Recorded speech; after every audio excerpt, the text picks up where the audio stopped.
ለመቅበር እንደዚህ የምንገፋፋው በህይወት ላይ ያለን ደግሞ በዚህ ልክ ብንደጋገፍ የት በደረስን ነበር የሚል ነገር አለኝ።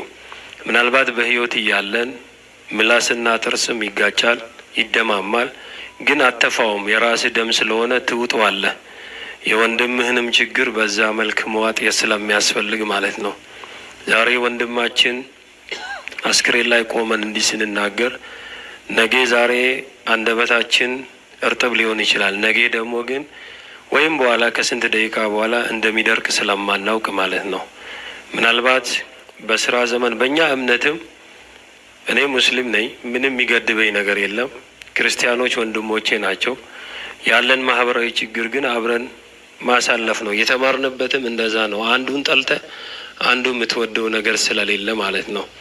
ሁሌም ፍቅር ያሸንፋል። በሄድክበት ቦታ የፈለገ ሰው ቢያወራ አንተ ማንነትህን እውነታን ፍቅር ይዘህ ከሄድ የትም ቦታ ላይ በፈጣሪ ዘንድም በምድርም ትከበራለህና ሁሉም የሰራውን ስለሚያጭድ ነው። በእኛ እምነት አንድ ጥቅስ አለ። አልማል ወልበኑን ዚነቱል ሐያት ዱንያ ይባላል። ልጅና ሀብት ስልጣንና የፈለገ ነገር ቢሆን ላንተ ጌጥ ነው እንጂ ላንተ ዋስትና ሊሆን አይችልም። ስትቀበርም ያ ሀብት አይቀበርም፣ ያ ስልጣን አይቀበርም። ልጅህና ሚስት የምትወዳትም ካንተ ጋር አብሮ አይቀበርም። ራቁትህን ትመጣለህ፣ ራቁትህን ትመለሳለህ። ስለዚህ ሁላችንም እስካለን ድረስ ምናልባት ነፂ በምናውቀው በቴሌቪዥን መስኮትም በአካል የምናውቀው ሁሌም ደስተኛ የሚሆን ነው። ግን እሱን ዛሬ ጨክነን ብንወደውም ማስቀረት ስለማንችል ነው።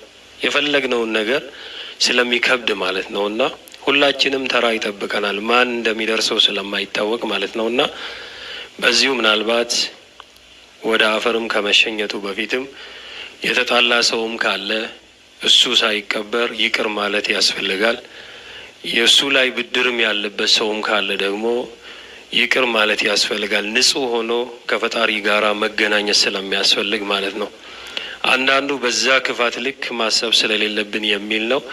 እውነት ነው። እዚህ ያለነው ሁሉ ዛሬ እንዲህ አድምቀን ሲንሸኘው ያንን ጨለማ የአባታቸውን ፈገግታ የሚፈልጉ ደግሞ ልጆቹና ሚስቶቹ አሉ። እዚህም ባይኖሩም ለሀዘንም ቢመጡም ቅድም መምህሩም ብሏል፣ ወንድሜ ነቢዩም ብሏል። ቢያንስ ስልክ ራሱ ለሰው ልጅ ጉልበት ስለሚሰጥ ልጆቹን የምታውቁት ቤተሰቦቹ መደወል የሆነ ነገርም ምንም እንዳይሰማቸው ባዳነትም እንዳይሰማቸው ሰው አለው ማለት ራሱ ትልቅ ነገር ነውና እኔ ከምንም በላይ እዚህ የተገኘ ነው ለዚሁ ቀብር ብለን ነው እኔና ወንድሜ